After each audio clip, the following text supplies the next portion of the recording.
We're live, Your Honor.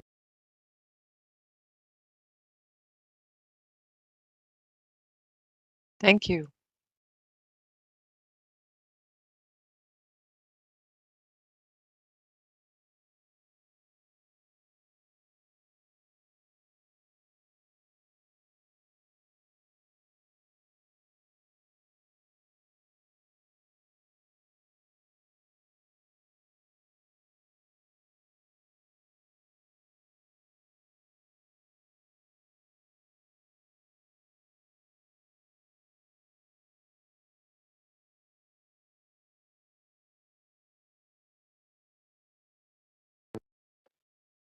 Good evening, Chair Christian. Good evening. Is that Judge Costello? That was Joseph White. Judge Costello is here as well as Judge Leary. Hi, good evening, Joe. How are you? Hi, Good, sir. Chair How are you? Christian. How are you? Good We evening, also everyone. have Commissioner Majori on. How are you? Good. How are you? Good to see you. You're square. I'm gonna stay off camera.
Mr. McLean, are you prepared to proceed?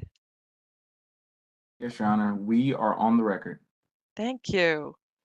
I call case 23G0225, proceeding on motion of the Commission as to the rates, charges, rules, and regulations of the Brooklyn Union Gas Company doing business as National Grid, New York, for gas service, and case 23G0226, proceeding on motion of the Commission as to the rates, charges, rules, and regulations of KeySpan Gas East Corporation doing business as National Grid, again for gas service. Good evening, everyone, and welcome.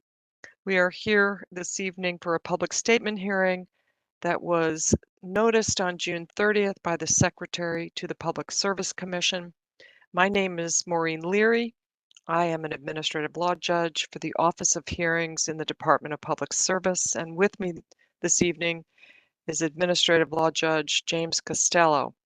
Together, we are responsible for presiding over this hearing and potentially every other hearing, including the evidentiary hearing in these cases. We're also responsible for the development of a complete record in the proceedings for the Public Service Commission's review. Let me welcome two attendees also from the department, our Commission Chair, Rory Christian, and Commissioner John Majori. Welcome. Thank you for attending. It is an honor to see both of you here, and I know the public appreciates your attendance. Chair Christian, can I ask you to take an opportunity to say anything to the public attending the hearing? Thank you, Judge Leary. Just want to take a moment and thank everyone for being here tonight. Your time is valuable, and I know these matters are of great importance to all. And we look upon these meetings as opportunities for public engagement to inform, educate, and empower. As Judge Leary mentioned, the information gleaned through these discussions become part of the record, and this is an excellent opportunity for the public's voice to be heard. So I myself am here today to listen, observe, and take back what's stated and take into consideration your concerns. So thank you all for coming tonight, and thank you, Judge Leary. Thank you, Chair Christian. Commissioner Majori. Thank you, Judge. I could only echo what the chair said. I'm here to listen after this moment right here. You're not going to hear from me because I want to hear from you, as does the chair. I do want to say that I find public statement hearings very, very helpful and under the impact that some of what we do has on real people. Often, we learn new information that wouldn't otherwise be part of the record. So I want to just express appreciation for everybody who taken time out of their day for the process. It's important. That's very helpful for us. So thank you very much.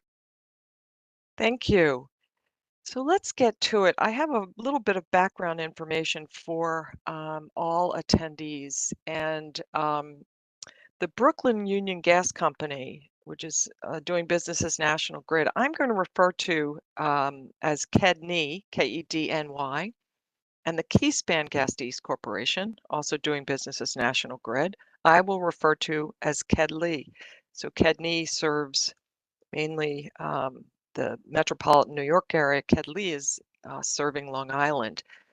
So they're collectively known as the companies. They filed amendments to their gas tariff schedules on April 28th, 2023, and they proposed to increase their annual gas delivery revenues effective March 31st, 2024.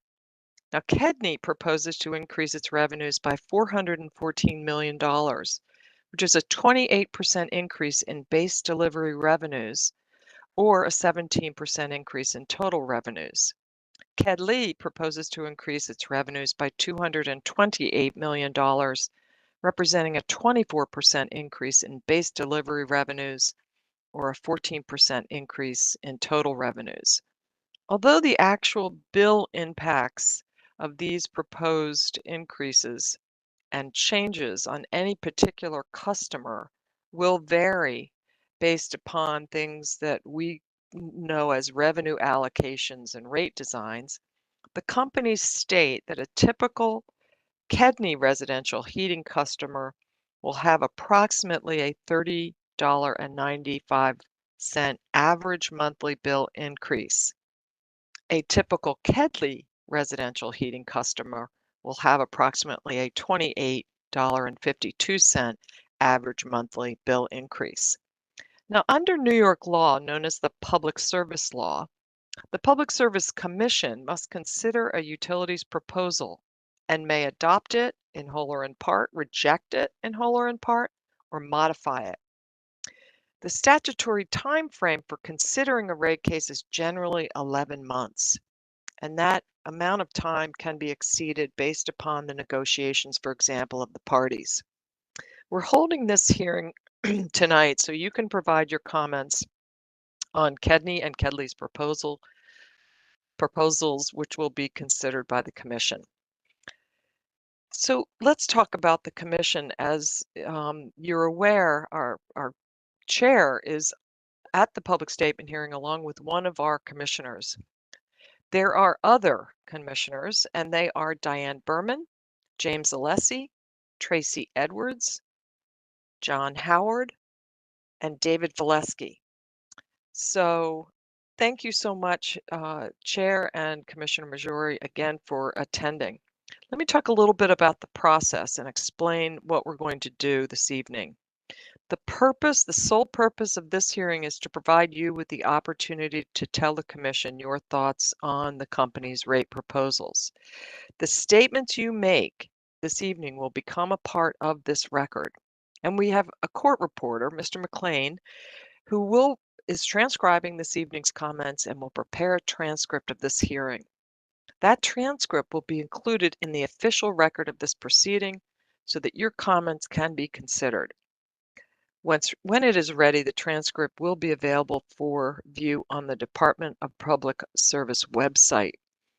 I want to give you two numbers. I've already stated that when you go onto the department's website, you need these numbers in order to access the information in these cases. You really only need one of them though, but I'm going to give you them both. 23G0225 and 23G0226. And by the way, there's a hyphen between the 23, the G, and the last four numbers. So this is not an evidentiary hearing. We do not have a question and answer session. It's just a forum to hear comments from you. The good news is it's not the only opportunity for comment. We will be holding in-person public statement hearings at dates to be announced. And also, if you did not pre-register to speak today, we're still going to give you an opportunity if you're on the line to provide a comment should you choose to do so. But again, there are other ways to comment, particularly in writing on the department's website, by email to the secretary, by regular mail, or you can even phone the department's main number. Regardless of how the comments are submitted, they're going to be given equal consideration. And in the notice that the secretary issued identifying these dates, it's today and tomorrow for the public statement hearings, that notice has an August 4th deadline, apparent deadline in it, for providing comments. I want to just advise everyone that that is an advisable deadline or time frame, but we're going to take comments throughout the pendency of the proceeding. The reason we have that date in there is so that you have time to submit your comments and have them be considered by the parties in the case who are filing testimony, because your thoughts matter to them as well. So do not be concerned if your comments come in on August 5th. There's still time, but we do recommend that you stay pretty closely to that time frame. So if you have registered to make a statement, we ask that you summarize your statement for oral presentation and submit a full written statement by email or mail. We have a number of speakers this evening and we want to get to everyone. So we want to ask you to stay within about a 3-minute time frame for providing your comments. I'm first going to call those persons who have pre-registered to speak. If you are not available or have some technical difficulties, when I call your name, I will continue with the next person, but I'm going to come back to you. So do not worry. I will call your name again after others are heard. So there are two types of people who are registered. Some are registered and participating electronically on their computers. Others are registered by phone. So I want you to look at this screen where it talks about raising your hand. If you are participating by phone, you will need to press *3 for us to recognize a hand next to your phone number. Your name is not appearing, your phone number is appearing. But once you do press *3, we're going to be able to see that you are the person whose name has been called. And that will allow us to unmute your line, and just be patient. I will indicate that your line has been unmuted and you can proceed with your statement. For those participating on their computers, again, we're going to be able to see your name. We will call your name. We will unmute your line. You'll hear a tone, and please be reminded to have your own telephone or your own computer off of mute. Unmute yourself. So when your line is unmuted, please state your name for the record and indicate the organization, if any, on which or on whose behalf you are speaking. Please speak slowly and clearly so that the court reporter can accurately capture your statement for the record. Okay, I'm going to proceed. Our first speaker I'm going to call is Sally Lake. Miss Lake, I think you are unmuted, so you can proceed with your statement. Thank you. My name is Sally Lake, and I'm a member of Third Act. I live in Westchester County. I'm gravely disturbed about National Grid's cases.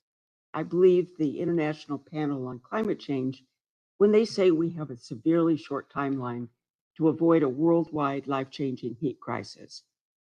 As our new normal, think Phoenix, with 31 days over 110 degrees. Arizona with its burn center and ICUs filling up with people severely burned from falling on asphalt. The temperature of the coastal Northeast, that means us, is increasing at twice the rate of the interior of the Northeast and faster than most places in the Northern Hemisphere. We're disturbingly short of reducing emissions by the IPCC's recommendation. Expanding National Grid's network and customer base sounds to me like it could increase emissions for a long time. Won't their scheme put a brake on New York achieving our ambitious emissions and clean energy goals? And won't it offset hard-won reductions in emissions that we've already achieved? Refurbishing or replacing old pipelines with new ones equips us with infrastructure to continue emitting for decades. I'm not aware of any plans by National Grid to sunset their infrastructure in order to reduce or eliminate emissions in the future. I cringe to think of my nephews and their babies in a world where National Grid is feeding fossil fuel emissions past the time when we need to have eliminated them. Thanks for hearing my testimony. Thank you. Our next speaker, Juan Calderon. Juan Calderon. He may have Nice. called in, Your Honor. I don't see him electronically. I have a 917 number and a 315 number. Juan Calderon, would you press *3 if you are a call-in user? All right, let's move on. Lonnie Brame. Lonnie Brame. Okay, moving on. Sindel Rock. Sindel Rock. Actually, I'm seeing a hand up. I'm sorry, the 917 user has a hand up, Mr. White. Let's unmute and see who that is. Oh, I'm sorry. My name is Michael Davis. I had to connect by phone. Okay, Mr. Davis, I'm going to get to you in a few. Would you lower your hand? Just press *3. I thought you were either Juan Calderon. Good evening. My name is Lonnie Brame. Go ahead, Mr. Brame. We can Yes. hear you. I'm a delegate of Suffolk County Workers Benefit Council. I'm making this statement on behalf of the council. The council is a delegate body of Suffolk County's farm workers and other low-paid workers, including landscapers, house cleaners, restaurant workers, day laborers, home health aides, and others, and our families. Our labor makes Long Island one of the richest regions of New York State and the nation. But many of us work 2 or 3 jobs and still can't make ends meet. So we don't need this raise. The primary mission of New York State Public Service Commission is, I quote, to ensure affordable, safe, secure, and reliable access to electric, gas, and other public utilities for NYS business and residential communities at just and reasonable rates, and to protect the people from the abuse of monopoly power. Yet hardworking families in Suffolk County are struggling every day to put food on their table, pay utilities, and other necessities. Newsday reported that 10% of 600,000 National Grid customers are more than 2 months behind on their bill and risk of being shut off. Members of PSC, the acceptance of any rate increase would be a complete failure to carry out your mission. Rates should go down, but not up. The increase the National Grid seeks will not only deadly for low-income ratepayers, it will harm also customers struggling to pay their bills. Businesses will be slammed with higher bills, fewer customers, since residents will be forced to choose between paying their bills and buying food. Commissioners of PSC, your duty is to ratepayers of the state. We ratepayers are men and women who work hard in fields, nursing homes, and the restaurants and on construction sites. But despite our hard work, more and more of us are struggling. But National Grid has made $3.2 million in profits last year alone. Let me repeat that, $3.2 billion in profit in just 1 year. Commissioners of PSC, your responsibility is clear. Suffolk County Workers Benefit Council demands that you, the Public Service Commission, fulfill your mandate. Number 1, reject the 24% rate increase. 2, ensure affordable rates. 3, stop the shut-offs. We need utility commission that protects the people, not the profiteers. Do your job, PSC. Do your job, PSC. Do your job, PSC. Do your job. Thank you. Your Honor, I'm not sure if they're, okay, they hung up. Okay, sorry about that, Your Honor. I thought there was another person that wanted to speak on that line. Okay, I did not mute anyone, so I think hopefully they'll call back in, and at the end, if anyone wants to make another Yes. contribution, I'm happy to Okay, thank you. recognize them. Yeah. So let's go on. Sindel Rock. Sindel Rock. Maybe they called in, Your Honor. I'm not seeing them electronically. If you're a call-in user, please, and you're Sindel Rock, please press *3 on your phone. Okay, not seeing anyone. They were sharing the line, Your Honor, I believe. Alana?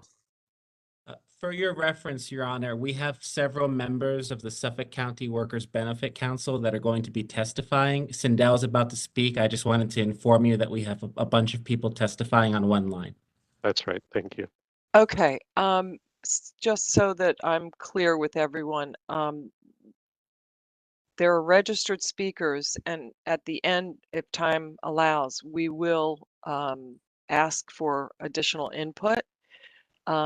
Just so everybody's clear, there is some order to this. So Sindel's on now, Your Honor, on that same line. same line that is It is unmuted. Alana. Yep. Yep, Okay. yes. Okay. Yep. Go ahead, Sindel All right, Rock. my name is Sindel Rock. I'm here with the Suffolk County Workers Benefit Council. In the wake of the National Grid's proposed 24% rate hike, which would cost consumers anywhere from $15.41 monthly increase, and commercial heating customers' average bill would increase by $70.55 a month, or 10.8%. With that being said, it's important for us to hold the Public Service Commission to its mandate, which is to ensure affordable rates and not to shut off any utilities. Have National Grid reject the 24% rate hike and the other rate hikes in the foreseeable future. We as consumers and taxpayers have a stake in the holding all regulatory bodies, including the Public Service Commission's feet to the fire when it comes to demands that affect our ability to provide basic needs to our families and loved ones. As a representative of the Suffolk County Workers Benefit Council, I can assure all of you here today that our commitment to holding these governing bodies to their mandate is as strong as it ever was, if not stronger, in the face of looming challenges we see before us today. Created in the 1930s, the primary mission of the New York State Department of Public Service is to ensure affordable, safe, secure, and reliable access to electric, gas, steam telecommunications, and water service for New York State's residential and business consumers at a just and reasonable rates, while protecting the natural environment, which at this point is at jeopardy because the oil and gas companies are very diligent in their efforts to shift these bodies' alliances from us the people to some billionaires vacationing in Dubai. Work 3 jobs, and what do I get? Deeper, deeper, deeper in debt. I work 3 jobs, and what do I get? Deeper, deeper, deeper in debt. Thank you. Our next speaker is Dorothy Lee.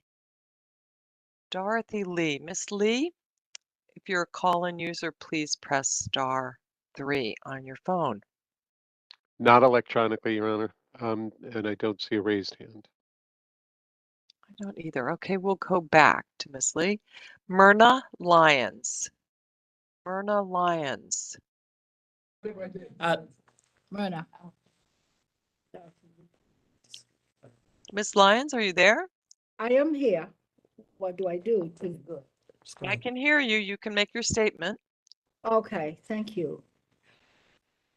My name is Myrna Lyons, and I'm a member of the Suffolk County Workers Benefit Council. We, members of the Long Island community, are concerned about the rate increase being requested by National Grid.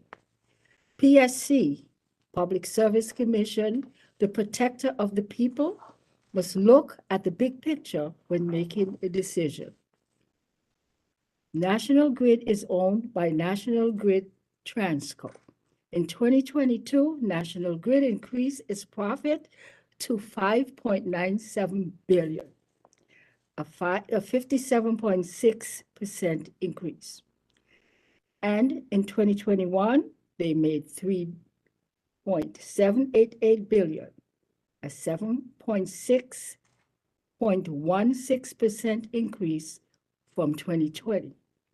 Meanwhile, National Grid CEO John Pettigrew was paid a salary of $5.6 million in 2019, an increase of $1.1 million from 2018. National Grid has made billions in profit while people must choose between utilities and food. When National Grid must make repairs or improvement to their equipment, the cost should come from their profits, not from the financially strapped ratepayers. Thank you. Thank you, Ms. Lyons. Our next speaker is Sarah Reed. Ms. Reed, if you are participating by telephone, please press *3. That's as soon as she stops speaking. I'm sorry? I'm sorry, who did you call to speak next, Your Honor? Apologies. Sarah Reed, R-E-E-D. Sarah Reed?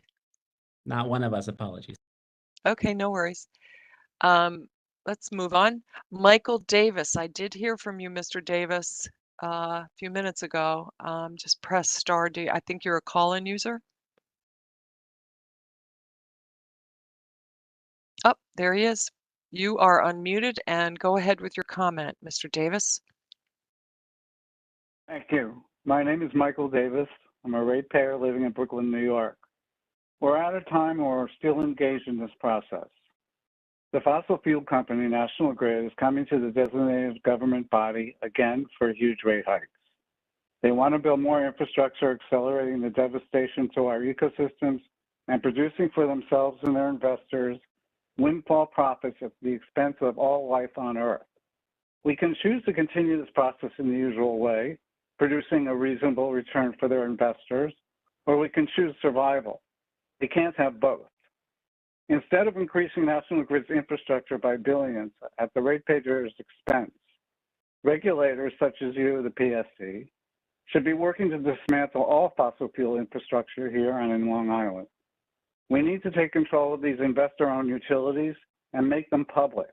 National Grid can't be trusted, nor can any other corporation that is not directly responsible to the public. The drug dealers in the room are dealing. There were days this summer in Brooklyn when we couldn't breathe due to fires burning out of control hundreds of miles away. What happens way over there affects us here. I had no choice but to go inside and close the windows. It's a frightening new reality to be trapped inside and getting the urge to open the window because it's hot and not being able. The air was not safe to breathe. And at least during the pandemic, we could open the windows. This is just the beginning. The Earth is the way it is because fossil fuel companies have obstructed and continue to obstruct renewable alternatives. National Grid and their enablers, politicians, and lobbyists are threatening the lives of everyone who can't afford to move, rebuild, or mitigate with money the effects of CO2 and methane, i.e. natural gas. National Grid, simply by appearing here, is telling us they will sacrifice any life for their bottom line. In classic corporate manner, they behave as a psychopath would, without remorse, consideration, or consequence or regard for the truth. Thank you very much. Thank you, Mr. Davis. Our next speaker is Monique Fitzgerald. Monique Fitzgerald, if you've called in by phone, please press *3. Monique Fitzgerald. Monique is on the same line, I believe.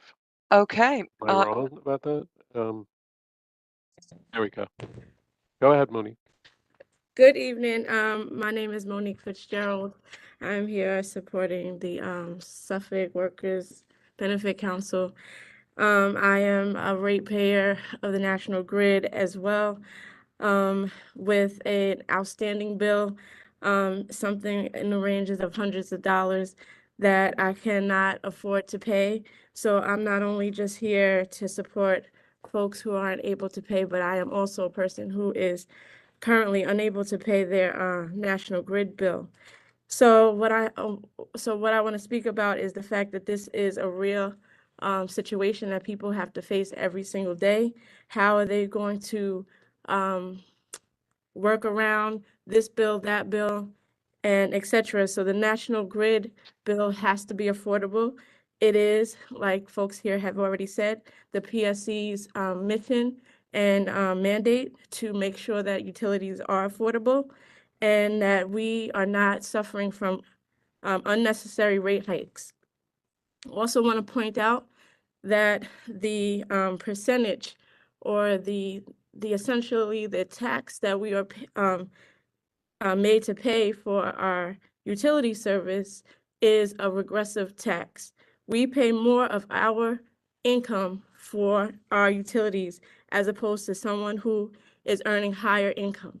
So the lower income you make, the worse and harder it is for you to have to pay these utilities. I also live in a disadvantaged community. New York State has identified communities, 85 of them on Long Island, and Bellport is one of them. So we believe that in a disadvantaged community where we are suffering regressive tax on our utility bills, we should not have to pay a rate hike. We also should not have to worry about consequences such as shutoffs or aggressive tactics to reclaim funds from us that we just simply do not have. So again, I just want to reiterate that we should definitely vote no to this rate hike. We need to pressure and put more utility into making sure that PSC follows their mandate to make sure that we all have the utilities that we need to survive, especially now it is the summertime. We are facing extreme heat, and we need to make sure that our elders and people who are already oppressed and at risk for extreme heat events are not going to suffer due to being unable to pay these utility bills. So I'll leave it there, and I just want to say, freeze the rates, not the ratepayers. Freeze the rates, not the ratepayers. Freeze the rates, not the ratepayers. Thank you. Thank you, Ms. Fitzgerald. Our next speaker is Margot Spindelman. Ms. Spindelman, I did see you. Yes, you are unmuted. Please proceed. My name is Margot Spindelman. I'm a ratepayer living in Greenpoint, Brooklyn. My husband and I have owned our building in Greenpoint for 23 years. We've flooded in Irene and Ida and Sandy. The Army Corps of Engineers plan to prevent flooding by building a 17-foot wall around Greenpoint can be interpreted as a message to get out of the way of climate disaster. My brother, who sells flood insurance, is more direct, and he's telling us to sell our building immediately, which has me looking at you, the commissioners, you, Chair Christian, with a degree of empathy, because I can't justify selling my house. It would shift the disaster onto whomever might buy it. And I believe you're going through the same difficult reckoning. But the Con Ed rate case shows us that you've decided to patch this system, to extend its life at the expense of the people who will be buying what you approve via their skyrocketing utility bills. You saddled your buyers with poisoned goods instead of throwing that expired technology into the trash. You're in a tight spot. I can't imagine how it feels to have the UN Secretary General addressing you specifically, or the Pope. They're appealing to people with exactly your power to stand up and enact an immediate transition away from fossil fuels as the climate spirals out of control. To quote the Pope precisely, he said recently that the world must institute a rapid and equitable transition to end the era of fossil fuel. And when he says the world, he means you. The power to actually make significant critical change for the future of the world rests with you. I implore you to protect the public interest and to properly define it. It is in the public interest to provide cooling as well as heating in a boiling New York City, and full support of thermal energy networks would do that and can replace gas quickly. It's in the public interest to fully electrify our buildings, and National Grid should be doing more than giving lip service to available technologies and strategies while it doubles down on gas. We see a proposal loaded with hundreds of millions of dollars meant to prop up the existing system, a final money grab before this system gets shut down. The ratepayers who will be left paying for these assets that will eventually be decommissioned are the primarily Black, brown, and working class communities who live in the shadow of this infrastructure. It's your responsibility to make sure that disadvantaged communities are not left behind while corporations take every last dollar, leaving us drowning, burning, and dying. We need a massive mobilization to end fossil fuel, and that should begin in New York City with the PSC launching a plan to retire the National Grid Greenpoint facility. Instead, the proposal includes a lifeline for this malignancy in our midst with $500 million of our money. You must face these tremendous challenges and realize them as opportunities to build what we need now, instead of making us pay for what we no longer need and can't afford to sustain. Thank you, Ms. Spindelman. Our next speaker is Jesus Rivera. Jesus Rivera, if you are calling in, please press star D. On that same line, Your Honor, unmuted. Thank you. Thanks. Good evening, Your Honor, and the other ladies and gentlemen of the Public Service Commission. My name is Jesus Rivera. I'm acting as a representative of the Suffolk County Workers Benefit Council, and I'm a native resident of Long Island, born and raised in the heart of Nassau County within the small hamlet of Carr Place. And as of today, I am a resident of Lake Ronkonkoma, where I live with my family.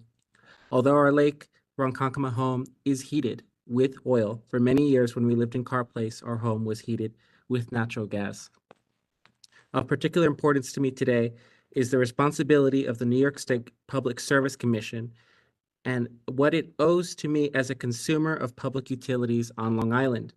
The PSC was established with the express purpose of defending the rights and interests of consumers within New York State from attacks against their ability to maintain financial stability.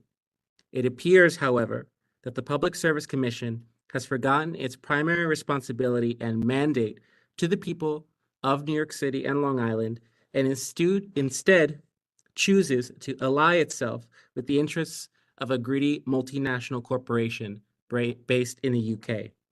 National Grid is seeking to raise the rate of natural gas prices by 24%, right on the heels of a global pandemic, when the majority of Long Islanders and New Yorkers are struggling with the effects of inflation in the form of more expensive gas, more expensive groceries, and unaffordable housing. We vehemently reject and are opposed to the rate hike that National Grid proposes. And that's the end of my statement. Thank you. I work through. Thank you. Our next, I'm going to go back to some of those who I called earlier and just see if anyone has joined since we began the hearing. Mary Finneran. Mary Finneran, if you are a call-in user, please press star 3. Juan Calderon, same instruction. Dorothy Lee. Okay, anything? Sarah Reed. Your Honor, Yes. I believe one of the folks you called was calling in on the line that we were using for the group. Okay. You are unmuted. Go ahead and make your statement. Please state your name though. Okay. I'm Dorothy Lee. Right now we need the heat. We will be needing heating. And also we have to eat. So we need heating, eating, we need both. Amen. Eating or reading? We need both. We need both. We need both. Thank you, Miss Lee. Did I miss anyone else? Sarah Reed, is Sarah Reed in the house? Okay. I'm going to open up the floor now to those who are participating. Even if you have not registered, we do have some time to allow anyone who would like to make a statement to do so. Please reflect your intention to make a statement by raising your hand if you're on a computer or pressing. We have quite a few hands that came Okay, up again. great. I'll start with the first one. George Paval, is that right? That's correct. Go ahead, George. Hi there, Your Honor. My name is George Poval, and I'm the Executive Director of All Our Energy. We are a Long Island nonprofit focused on environmental protection and education who works to empower public support for renewable energy development and to inspire the public's action to protect the climate, our environment, and our communities. And so, I'm not really happy to be back again today at one of these hearings. And something I would like to hope that we can in the future have a little bit more lead time. I see that we do have some lead time coming up into the fall. I I think that that's something that we really need to make sure that we have input from as many people as possible. And so, besides that, I think my main takeaway here is that we're looking at this proposal from National Grid, and once again, it's really just a method to extract more and more from us and our communities, where they're just throwing all sorts of slimy stuff on the wall and hoping some of it will stick, and you will allow them to charge us for it. Um, and we've been here before, and we've seen this playbook before, and um, we we've actually found that the independent consultant had to be brought in to show that National Grid was not fully expressing the truth of what they are doing. So as far as this proposal goes, there's some things from Long Island that we want to make clear. We oppose expansion of the Iroquois pipeline hidden in this plan, which really, when we're talking about leak-prone pipes, is probably the biggest leak-prone pipe out there, and we're going to put higher pressure through it for more gas to run through it. This traverses numerous communities who are going to get charged $30 a month more for the pleasure to have this come through their community, and that's some real chutzpah there on National Grid's part. This is really kind of like a fool's errand. I want to point out earlier this year, the Building Decarbonization Coalition released a study called The Future of Gas in New York State. And I just want to read you a couple of things from their executive summary. Key findings. Number one is that New York's gas utilities continue to invest heavily in their distribution networks with a collective balance of undepreciated distribution assets that has doubled over the last 10 years. That means that they are not depreciating the system as they're supposed to be. They're front loading and back loading. They're going to stick us with a huge bill in the end. The second thing is that they say here gas mains are very expensive to replace, and they're saying that the average cost per mile of a gas distribution main installed for New York's gas utilities is over $3 million, with a total cost to ratepayers that is closer to $6 million after additional expenses are taken into account. In New York, a mile of gas main serves on average 100 ratepayers. Thus, the avoidable cost of installing new gas distribution main averages over $60,000 per ratepayer. And they're talking about this type of investment over a 20-year period. So this $30 a month is nothing. This is a teeny down payment on what they want. Some of the other things I want to point out from that that study is that they say that New York needs to adopt an overarching gas planning framework to govern filings in both the gas planning docket and the climate law compliance docket. And I agree with that, and so does our organization. And that's why this year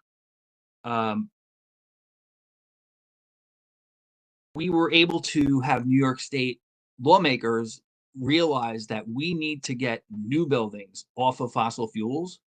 And they did that with the All Electric Building Act, All Electric New Building Act, if you want to call it that. And so this is a great way to save the public interest, where we're not sticking people with an obsolete gas system in their brand new homes and buildings that they're building that they're going to probably have to replace well before their expected lifespan.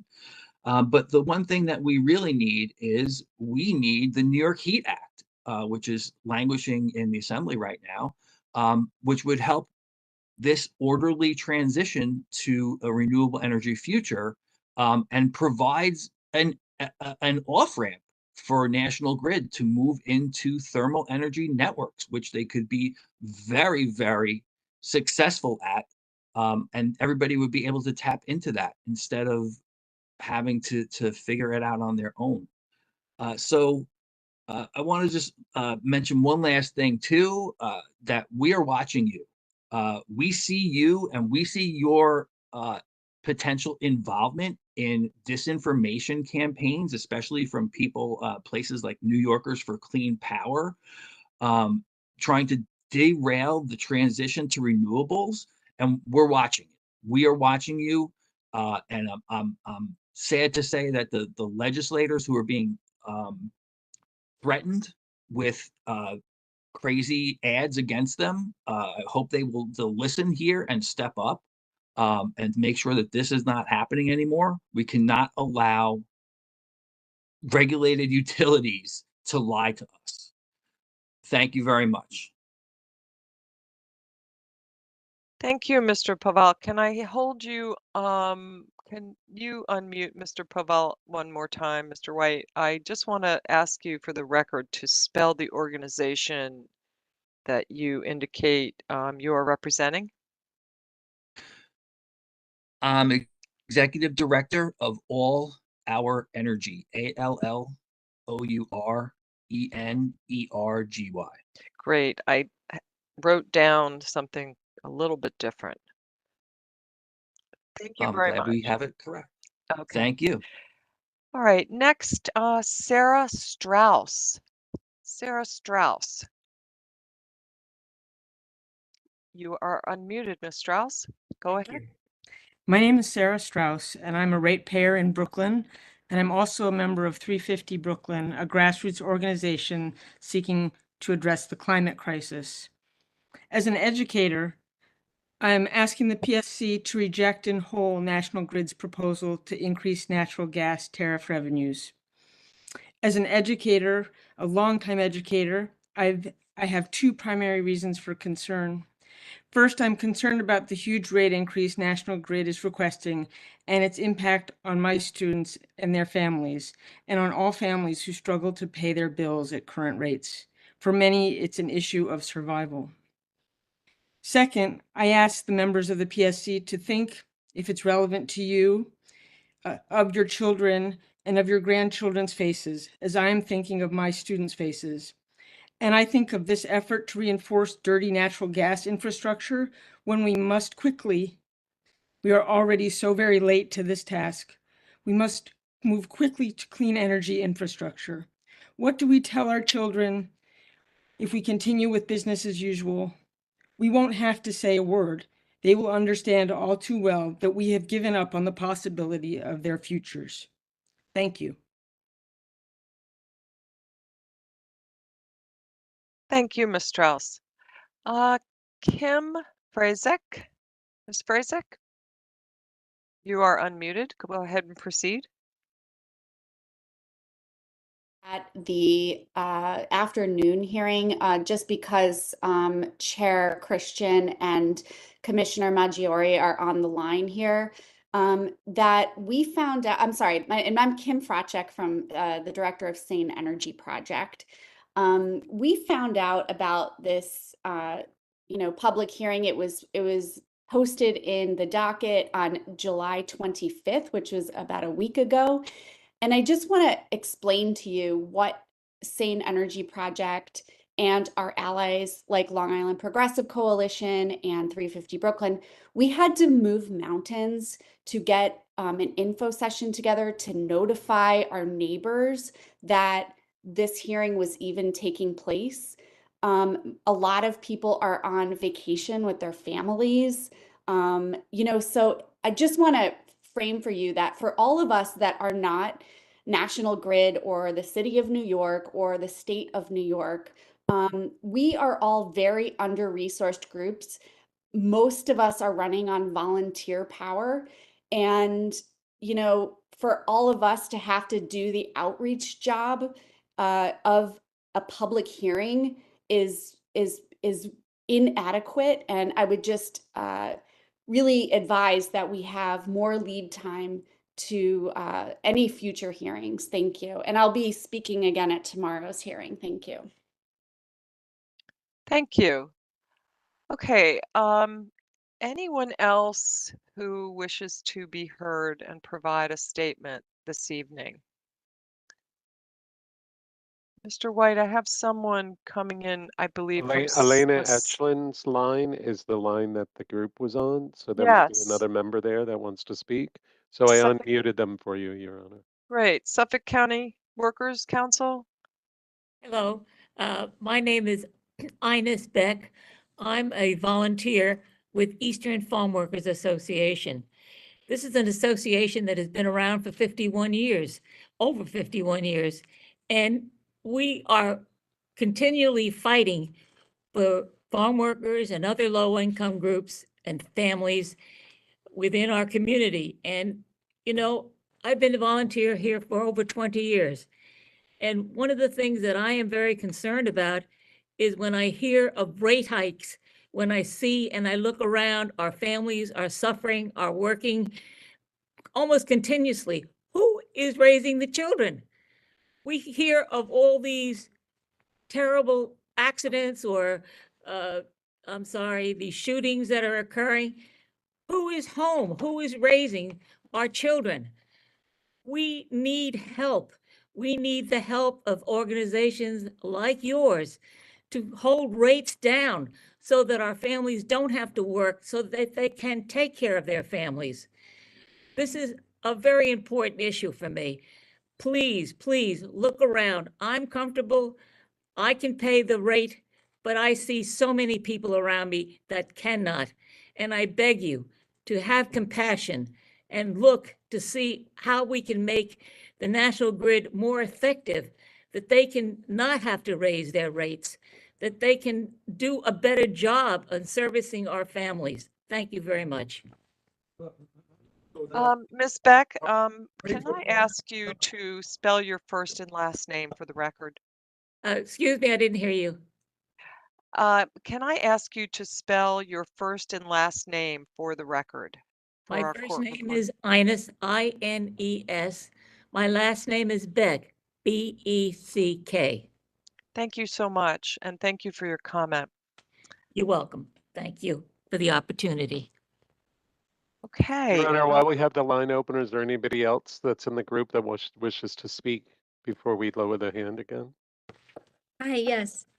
My name is Georgiana Borda, and I'm just now learning about these egregious economic things that are going to be placed on us. One thing that comes to mind is $3.5 trillion moved after COVID from the poor and the middle class to the upper class. And this organization is supposed to look out for us instead of allowing these corporations to gouge and take advantage of the poor and middle class. So many people are moving off of Long Island because they can't survive. And this is like not people who, just have one job. These are like middle class people that were able to enjoy Long Island. And so many of my friends, they're like, I can't pay the rent. And people are living in their trailers. Fathers are living in trailers or living in their cars because they don't have enough to pay child support. So we're really asking that your organization truly looks at how people are struggling and do your job. I mean, I heard the name today, public service commissions. What came to mind is the word commissions. Are the people gaining commissions? I mean, it says it in the word. So please look out for, the people that are struggling. So thank you for your time. PSC, do your job. PSC, do your job. PSC, do your job. PSC, do your job. Thank you. I want to, Ms. Borda, I want to just make sure I have Georgiana, but the last name is B-O-R, B as in boy, O-R-D-A. Is that correct? Can you unmute Mr. White? Yes, BORDA. Thank you so much. Thank you. Okay. I have one other speaker. It looks like Mr. Poval wants to come back. Mr. Poval, your line is unmuted.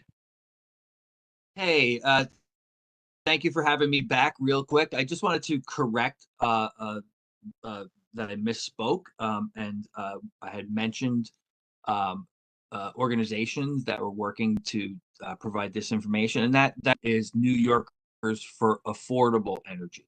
Thank you. Thank you. Okay, that is, I believe, the end of our, just see if anyone else's hand is up. All right, last call. Anyone else want to make a statement? Please raise your hand or press star D. All right, we have someone else from Suffolk County Workers. Come on in. Go ahead. Would you state your name for the record? My name is Kathy with a K, Donnelly, Donnelly. Okay. So I have been working for the last 40 years at Stony Brook University Hospital. I'm a nurse practitioner in cardiology. And as I contemplate retirement, right now I'm tapering off my time. I have come down here to the Eastern Farm Worker Association to volunteer. It's easy to do, and I hear the issues amongst these people. And I have to tell you that having heard all the statistics and the rate height and the profiteering of National Grid, which I certainly pay to keep gas flowing into my home up in Stony Brook, what I see as a bit of an absurdity is what I'm really learning even tonight, because I am comfortable where I am. But the absurdity of what I'm hearing is that this is across the board. Now, where I live on the North Shore of Long Island, I live amongst the richest people in the country, even. Certainly the 1%. Many, many of them. There is a rich sector on Long Island that I think everyone's aware of. And then there's a middle class. And then, unfortunately, there are the people who struggle because they don't make an income that sustains them. The rents are absurd here. And the thought of even $28 hike in the bill is a burden on these people. And I think that at the very least, while National Grid goes green as it can, it also separates the income of these people and then decides what a hike might be, if it even needs to be one. But certainly people that are making under, say, I don't know where to cut it off myself. But I have not interviewed all the people in this room that are very impassioned about this issue, especially the people that run this Eastern Farm Worker Association. But there should be a cutoff for the lower incomed people. We need them. We need people to do the jobs that they do. I mean, I work as a nurse, but there are people that work in the cafeteria, that work as nurses' aides, housekeepers, transport, many other workers as well. We need people on all three levels to live here on Long Island and do what they can to serve the community.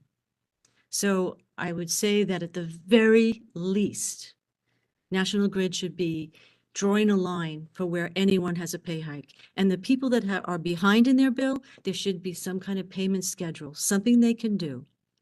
When I went to nursing school in 1973 at St. Vincent's Hospital in New York City, I was given a loan at 3%. It was for several $1,000s to pay my tuition off at St. Vincent's. They gave me 10 years to pay it off.